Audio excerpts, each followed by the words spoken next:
You are listening to the podcast When Life Gives You Lemons, presented by me, Emma Levy. Having worked with elite athletes for most of my career, it's always intrigued me that a significant number of high-performing individuals have encountered some form of adversity earlier in their lifetime. My fascination into this grew when I had my own brush with adversity, when I was diagnosed with breast cancer in May 2020, in the midst of the global pandemic at the age of only 36. During this period, I questioned whether it was my positive mindset, or maybe something deeper, which enabled me to bounce back and to train and compete for a triathlon just 1 month following completion of all active cancer treatment. The goal of this podcast is to explore this concept further by meeting a variety of high-performing individuals who have experienced adversity but who have come back stronger. Today I'm welcoming Eve Muirhead to the podcast. Eve is one of Great Britain's most successful Winter Olympians, having represented the British women's curling team at 4 Olympic Games. In Beijing 2022, she achieved the ultimate goal, captaining the team to Olympic gold, despite several challenges in the lead up to the Games. Later that year, she was voted third by the public in the BBC Sports Personality of the Year, the first winter sports person to finish in the top 3 in almost 40 years. Eve has now retired from curling, and I have caught her for a chat while she's in London commentating for Eurosport on the Curling World Championships, so I'm super grateful for her time. Eve, thank you for coming to chat with us today. Can we start at the beginning and tell us, how did you get into curling? Because it's not your average sport in most British towns. Yeah, no, thank you. It's a sport that it's very unique to get to a high level unless you have a curling background, usually family. And I was very lucky that my dad was a world-class curler. He played in the Olympics when it was a demonstration sport, a couple of world medals and European medals. So I had kind of big footsteps to follow. And when I was younger, I'll be honest, I was obsessed with the sport.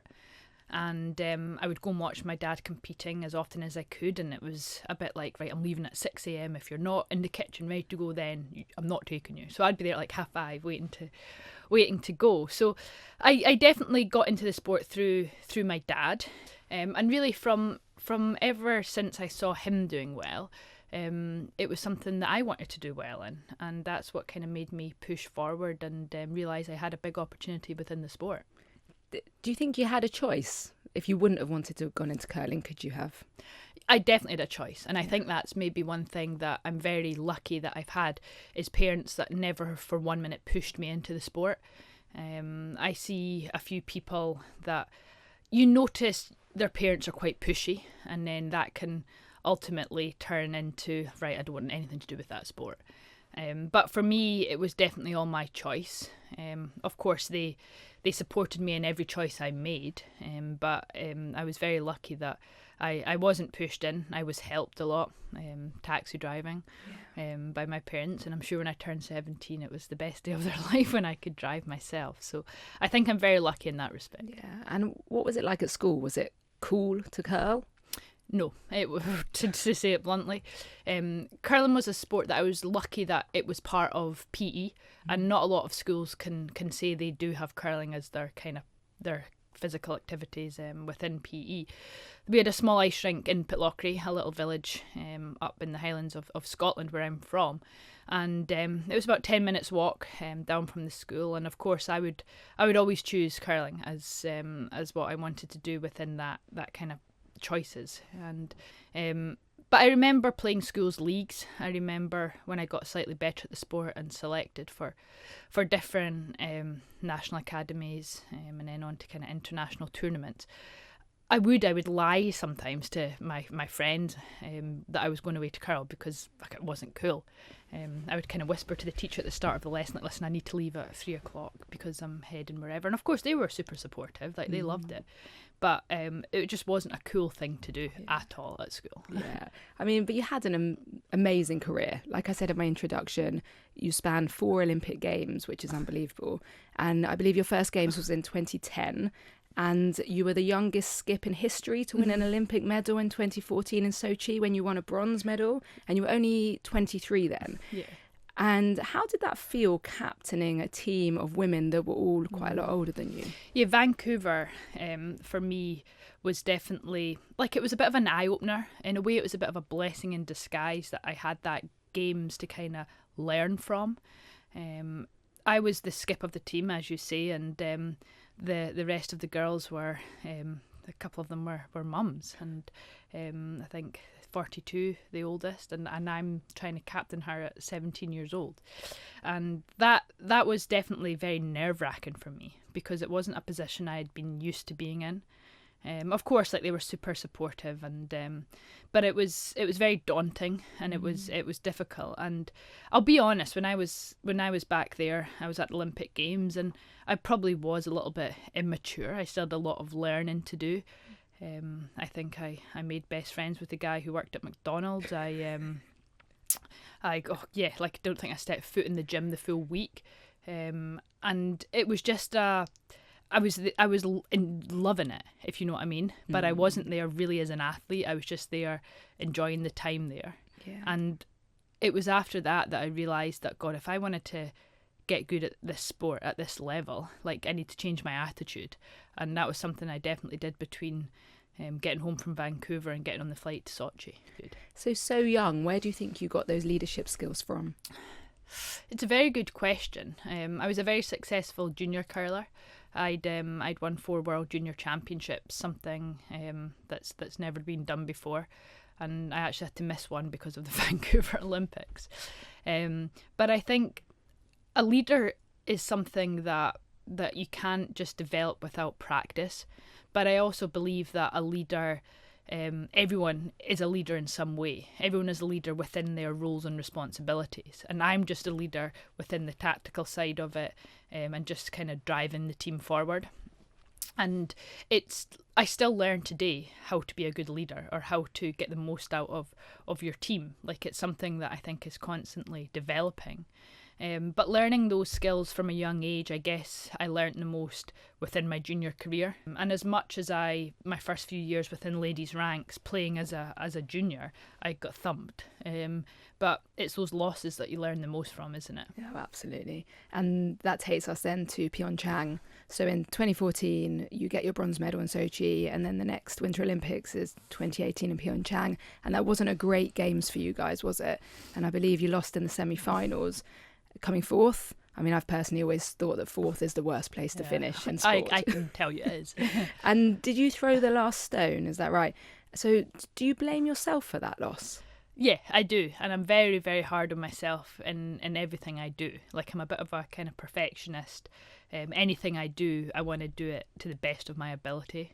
I don't do anything half-hearted. And Pyeongchang, like, it was a very, like, I look back and everyone will, like, a lot of people ask me, like, what's your favourite games been out of the 4? And of course you think, well, by Beijing I won a gold medal, or Sochi I won a bronze medal.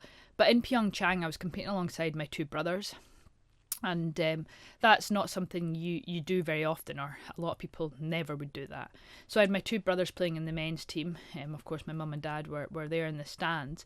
So that to me was very special. Like, even the lead up to the games, like, they don't really step foot in a gym, but they had to. So even in the lead up to the games, we'd be training together, and we'd be on ice at the same time. The holding camp, we'd all be together. We were in Japan, I think we were. So this time when all of us were there was such a special time. And then come the games, it was, the Pyeongchang was a games that we just seemed to struggle the whole week. The round robin was very up and down. We knew we had to beat Canada in our last game to have any chance of qualifying for the semi-final.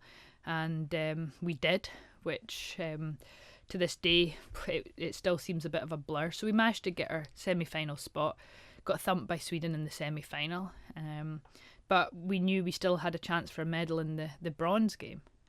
And I always say that I find that a bronze team game is one of the hardest, because it's not just individual. You've got a team and you're always on the back of a loss. Mm-hmm. So that loss was always in our heads. We went on and played Japan. We definitely controlled the game.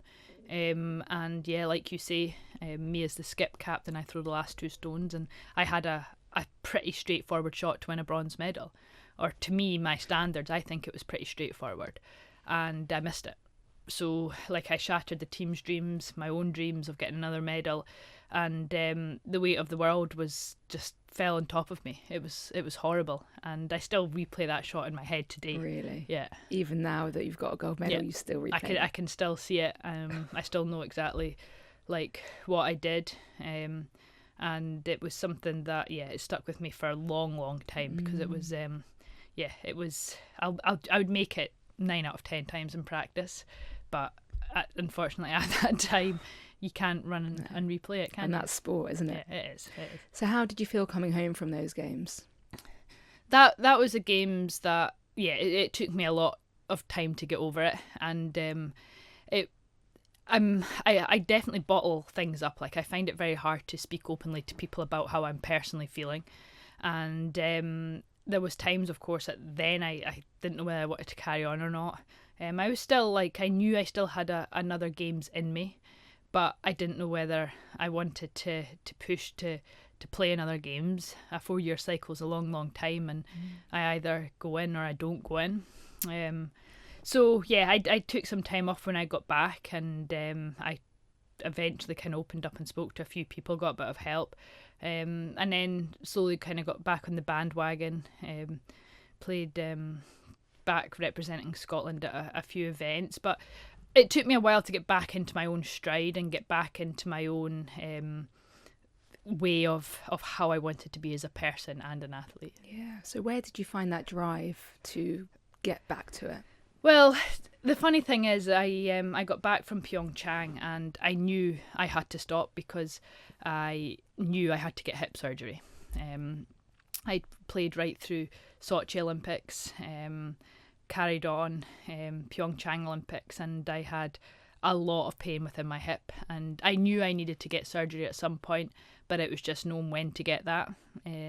So I forced myself to get that when I got back from Pyeongchang, because in a way I knew that would stop me. That would put me back. And it gives you the time to reflect sometimes, absolutely, doesn't it? Yeah, no, it did. And so the surgery, you're lying in the hospital bed, of course, and you wonder whether you're ever going to throw a curling stone again. And of course that went through my head. You're watching all your competitors and all they're doing is getting better and better. I've got nowhere to go. So that was a very, very tough road with rehab and working close with physios and docs and things. And like the kind of person I am, of course I'd got through it all probably a lot quicker than what I should have. I probably went back on ice a lot quicker than what I should have. But touch wood now, my hip's in a lot better place. Yeah, brilliant. And am I right in saying around that time you were diagnosed with celiac disease as well? Yeah, it was just prior to Sochi I got diagnosed. I was going through a bit of a stage and I just felt awful. I just couldn't keep anything down, and I didn't really know what was going on, and that was the diagnosis that came back. And of course that kind of takes the wind out of your sails for a little bit, because back then, as much as now, you can go into probably any restaurant anywhere and there's something, they cater for you. And I hate making a big deal of it. I just kind of keep my head down and get on with it.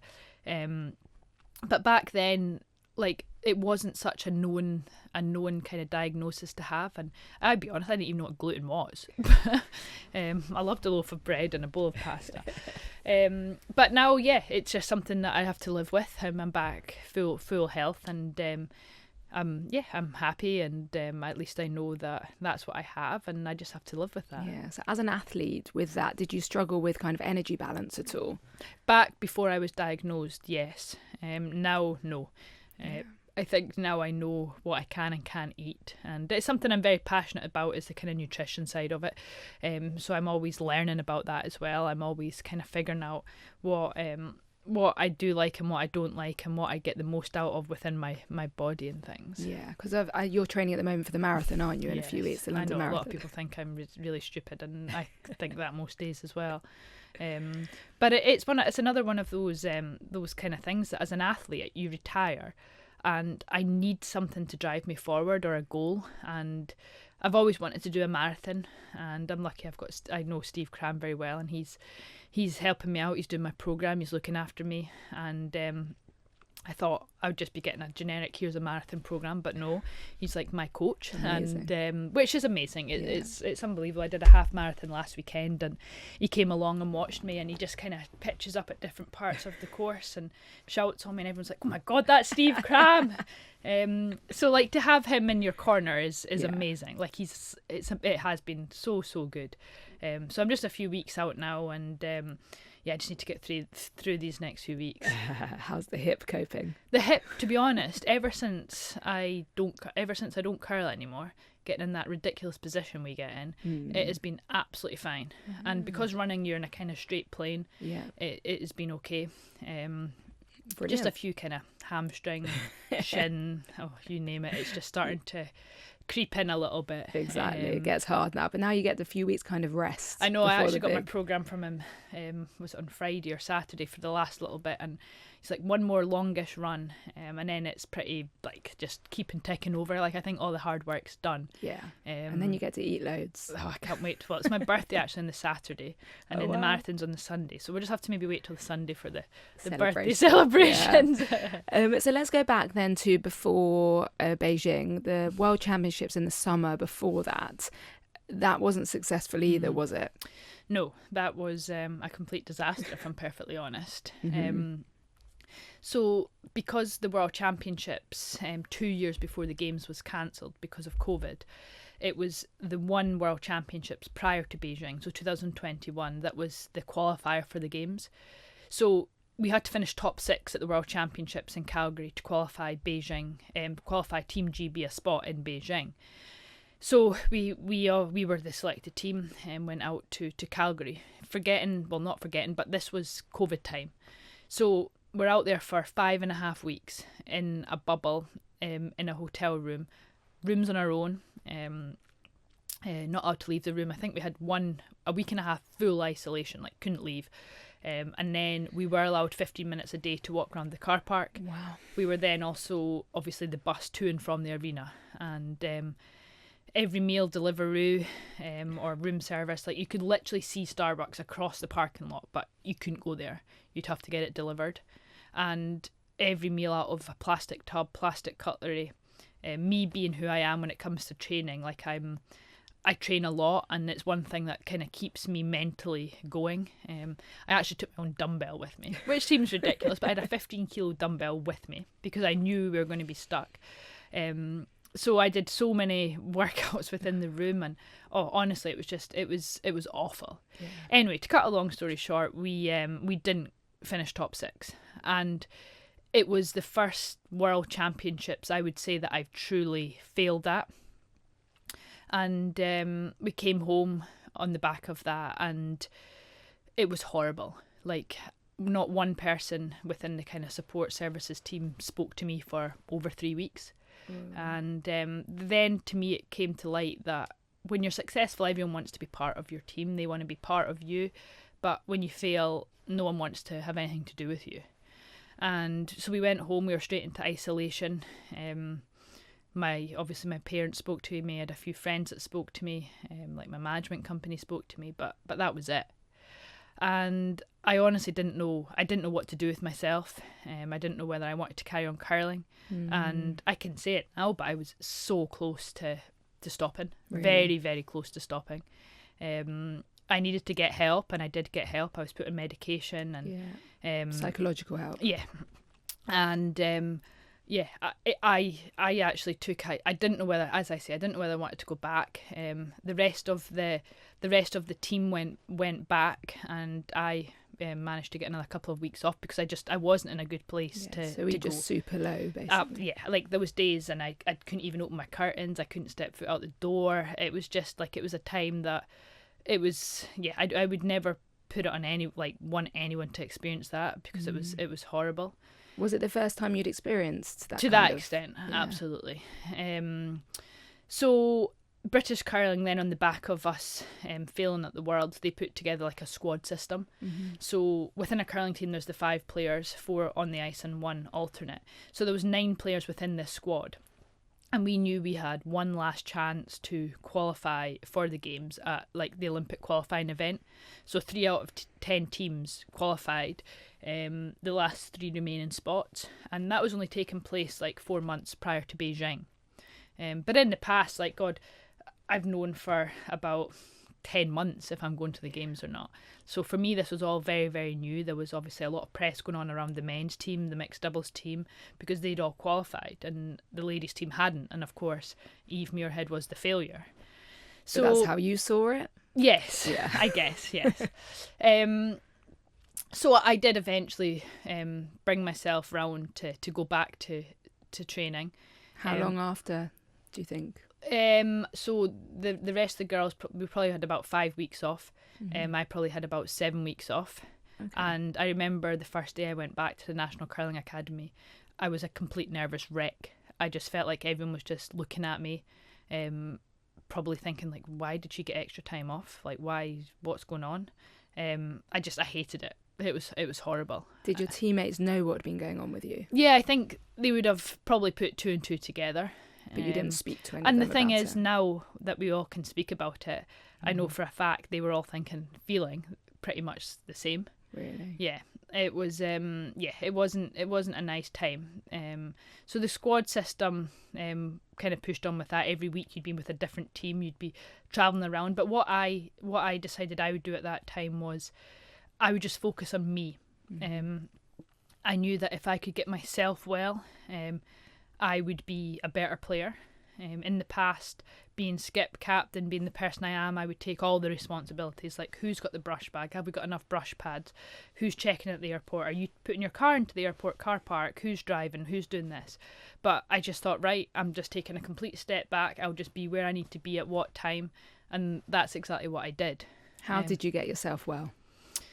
I think taking that step back from trying to do everything, and realising that I needed to put myself first, because in the past I hadn't. I worried too much about what everyone else was doing and whether they were in a good place. And so that's probably the main part, like what I did. I went to the ice rink, I did what I needed to do, and I left. I even did my own gym training at home, because I just couldn't go I found being social very difficult.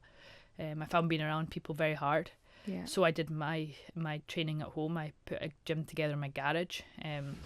So right now it's perfect because I've got a gym at home. So I did all my gym training at home. And then teams were put together throughout the kind of 6 months of the squad period, and went all around the world competing. I always requested that I got the single room if I could within the squad, because there was 9 of us, because as I say, I just found it very hard being around people. I felt like I always needed to be on my own. I needed my own space, and of course people understand that to a certain extent, but then you've got to think, like, why should Eve Muirhead get better treatment than everyone else? So did they understand that? Yeah, a lot of the time it was understood, and I was around a lot of very, very good coaches, good support staff who did get it and understand that the way I wasn't good. So I was selected after a lot of tournaments for the team to go to Beijing. We had the European Championships, that was in November, and then we had the Olympic qualifying event in December, and then the Olympic Games in February. So we actually won the European Championships. Wow. How to this day I will never ever know. And then we went out and actually won the Olympic qualifying event. How to this day I will never know. And then went on and won the Olympic Games. Wow. So yeah, it's not without a lot of ups and downs. And of course, the millions of people watching it only see the great part when you're standing on top of that podium with the medal. But believe you me, there's been a lot that's gone on prior to that. Yeah. So do you think the squad system that they chose and the fact that you're all competing against each other to get on that squad, do you think that helped prepare you for competition? I do. I think British curling definitely did the right thing doing that squad system, because I think something had to be done. And it also gave me a chance to step back and realise, right, I don't know who my team is, so all I can do is focus on myself. Of course, when I'm playing with a team on the ice, like, I want to get the best out of them, and of course I did that at the time. But away from that, I just focused on me. I did what I needed to do, I always asked myself the question, like, what is your job? And started with curl and ended in curl, and that's what I did. So I do think the squad system was something that needed to be done. I've got a lot of people like to thank that got me through that, whether it was doctors, physios, the support services within British curling. Like, they were all very, very helpful when I was so low. Yeah. But it was, I look back and I think maybe a lot of it prior to that not being identified was because of the way I am. I'm very kind of like, I keep everything, I bottle things up. I don't want it to look weak. And I hate exposing myself to kind of weakness. And you think about it, if you don't speak up and tell someone, then it's very, very hard for someone to know. Of course. Yeah. It's so important to communicate, isn't it, and open up about those things. And so then by the time you got to the Beijing Olympics and you were selected as flag bearer, which I can imagine brings in an additional amount of emotion with it. So you've got the privilege, but then you also must have extra pressure to perform. How did you kind of manage all of these emotions going into the tournament? There was a lot, and I actually got the phone call from Georgie Harland, who was chef de mission, a couple of days before we left the UK, to ask if I would be the flag bearer. Because we had our holding camp, because it was COVID, we had our holding camp in Scotland. So we only really flew out, and then we had a couple of days before the opening ceremony. So I got out there, and that's when all the press started for the flag bearing. But like, for me, it was a huge sense of pride.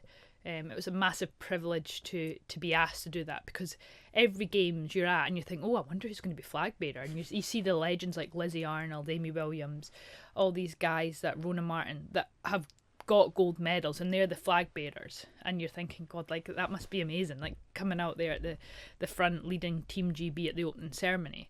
So when I was asked to be that, like, it was a real honour, and I still, like, it was me and Dave Ryden, the skier, and we were both absolutely cacking ourselves. And I still can feel holding that flag, because you just feel like you're so, like, it weighs a ton. You don't realise, but it does. And you're walking around the stadium. So, like, for me, that was that kicked off what I wanted to be a very memorable games, win or lose. I wanted to know that I'd got through what I'd got through to get there. And it's easy for me to say now, regardless of the result, I would have come away knowing, like, I'm proud of what I've done. But I did definitely feel that, like, win or lose, I knew I'd done as much as I could to at least get myself back on the ice. And the gold medal, I guess, was just a bonus. Yeah. And how was your mental health by the time you arrived in Beijing? If I'm honest, like, I wasn't well, but I was well enough. And for me, that's probably all that mattered. I still found it very hard, and even to this day, like, I find socialising quite hard at times, and just being around lots of people.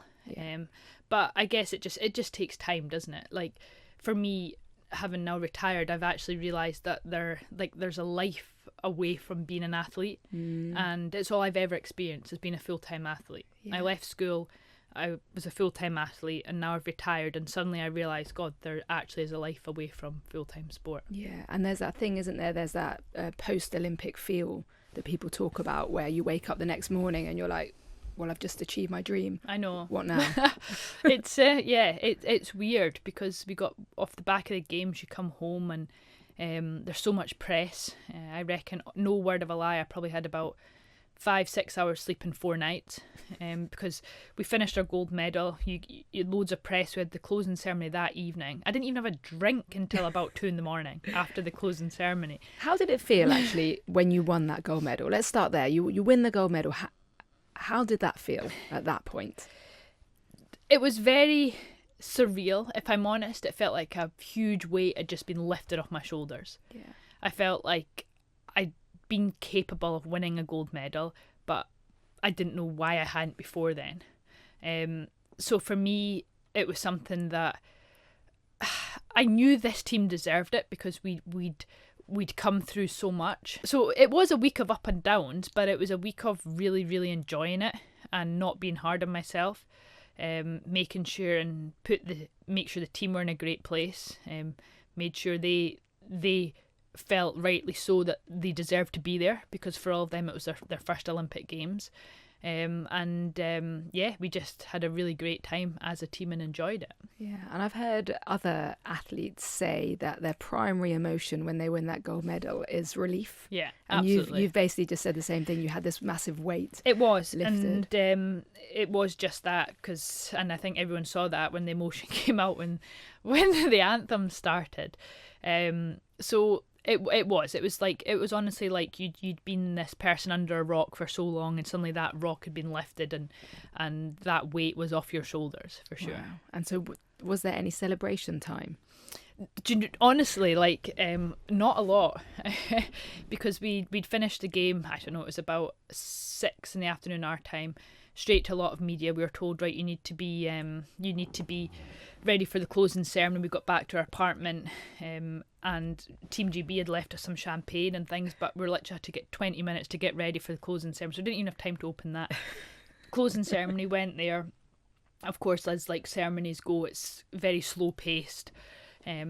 Got back about, I don't know, must have been about 11, 12. And Team GB always put together a bit of a kind of party, a bit of a kind of celebration, just a bit of a get together within the apartment, and they'd done just that. But we were leaving at 5 a.m. for the flight, or everyone was, and of course none of us are packed, and you'll know what it's like when you go away with Team GB. The kit you get's ridiculous, so there's stuff everywhere. So I'll go and pack, and it must have been about 1 a.m. So I was like, right, I'm going to go down and get a drink.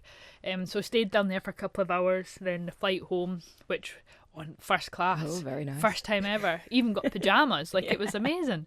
It was such a fun flight. So I didn't get much sleep on there. Yeah. But of course, couldn't be stupid, because as soon as we landed, we were straight to the one show and things wow. like that. We got put up in the Langham, which was lovely when we got back to Very London, nice. which I kind of wished.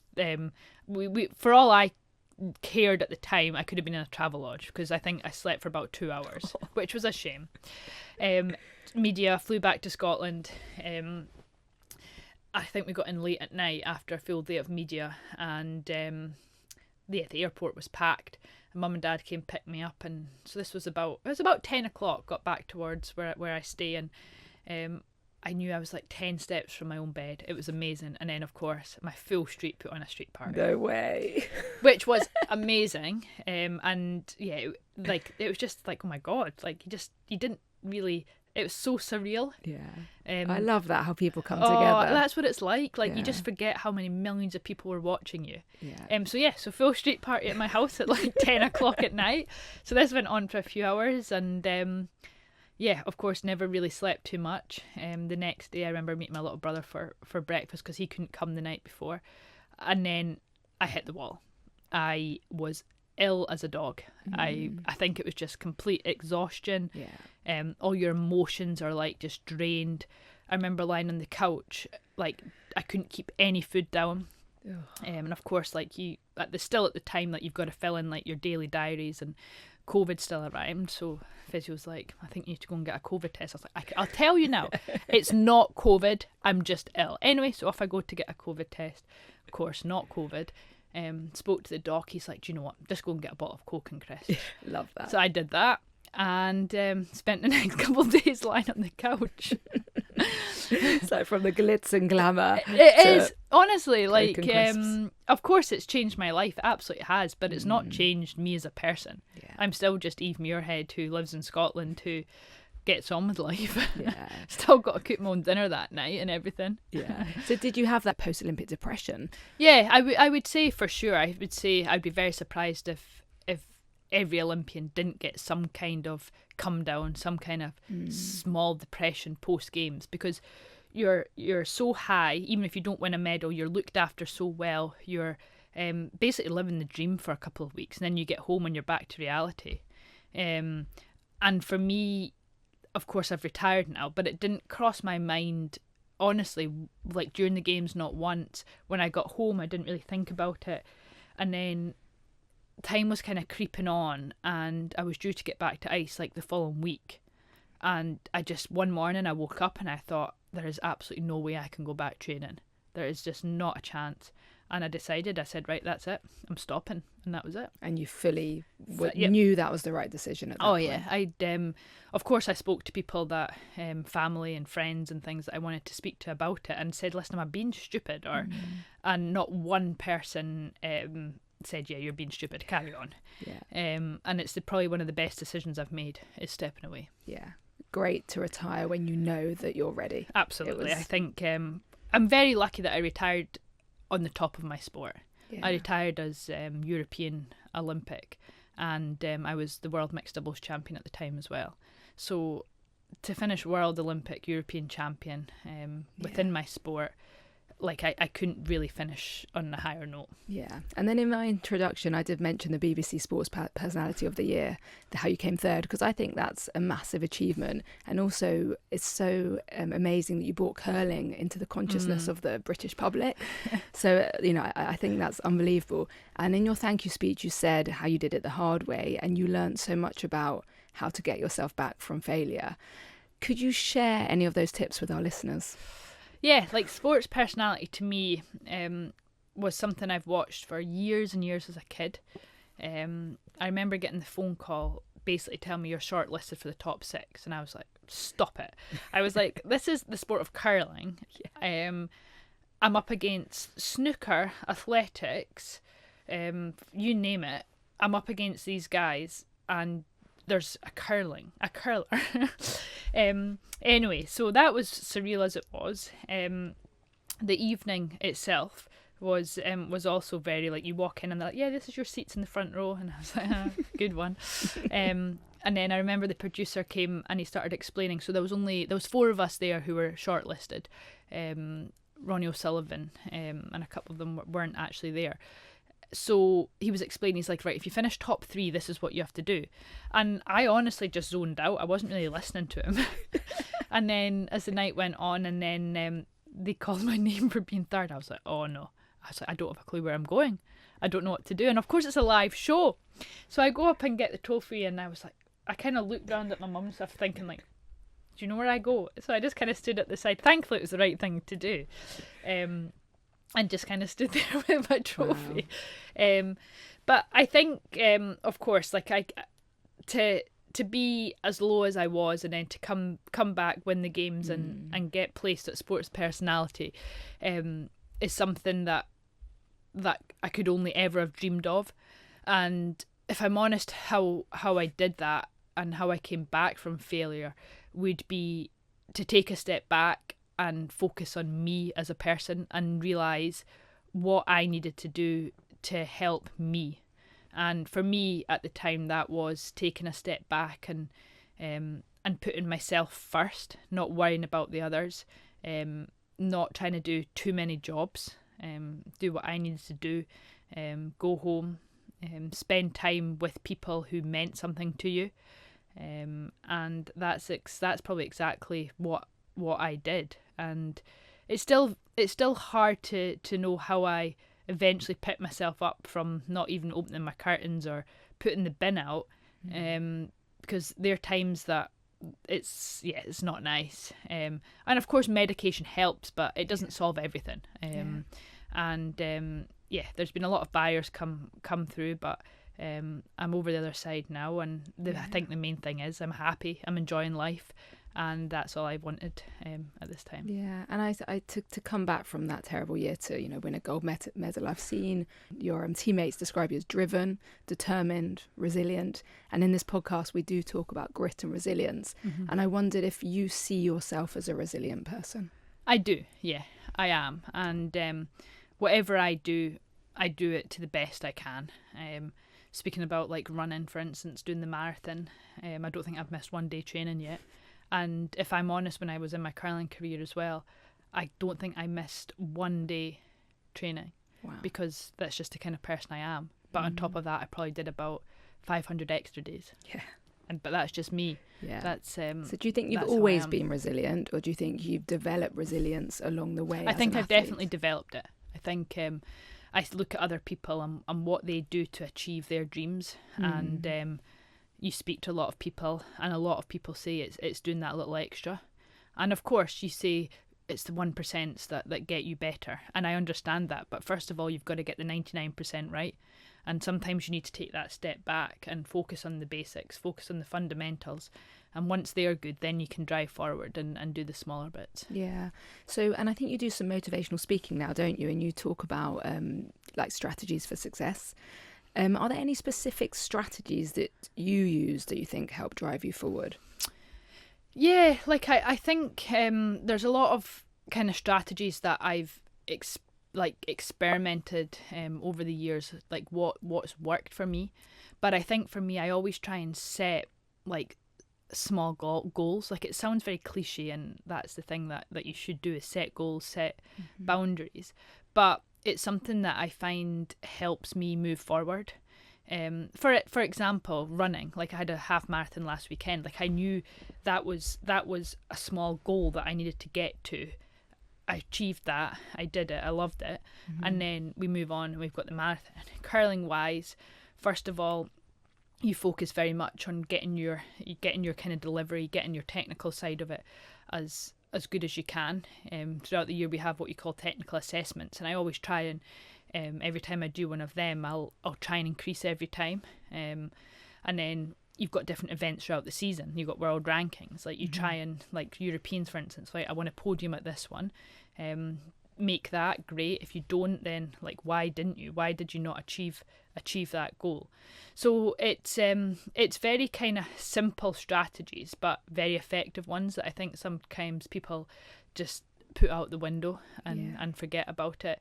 But for me, it's very important that you do that. Talking about goal setting, my worry with goal setting is that sometimes we can become so obsessed with the goals that we don't enjoy the process. Agree. Yeah, the process is part of it, and the process is probably what I love the most. And it's also, I think, it's very satisfying when you see that the process is working. So what now for you, Eve? You've got the marathon in a few weeks, you're commentating. I'm hoping to get some of your physio skills. That's what, no, I'm joking. So yeah, like the next few weeks, I am very marathon focused. Just now, I'm commentating. I'm working a lot with the British Olympic Association. I'm the chef de mission at the Gangwon Youth Olympic Games in Korea in January. So that's exciting. I've had a few days working with the staff there, and they're such a great bunch of people. And one thing that I have learned since retired is how much work goes into tournaments, competitions, behind the scenes, because as an athlete, you're totally, it's just not even on your radar. And I've got a whole new respect for the kind of team behind the team, because it's unbelievable how the kind of clogs run behind the scenes. It's actually quite scary, really, how as an athlete you're so switched off to that. So I'm just really enjoying life. Nice. Enjoying kind of what's ahead of me, but also working hard as well. Like, I didn't retire to sit at home and twiddle my thumbs. As much as I retired, I only retired from elite sport. I've not retired from anything else. So just keep being me and enjoying every day. Nice. And I do always finish with a final question. If you could go back in time to when things were their toughest, what do you wish you could have told yourself? Good question. What would I have told myself? That things will get better, whether it's days, months, years. Things will get better. Like, things couldn't stay that bad for that long, because it wasn't sustainable. It wasn't possible. So probably that things will get better. Opportunities will come your way, and you will wake up with a smile soon. Yeah. And where can people find you, Eve, if they want to know more about you?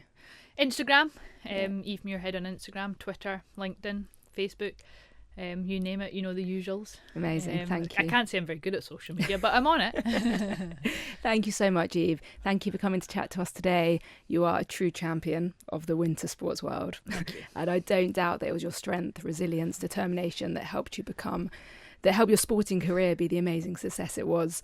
I look forward to following your onward journey, and good luck in the London Marathon in a few weeks. Thank you. Thanks.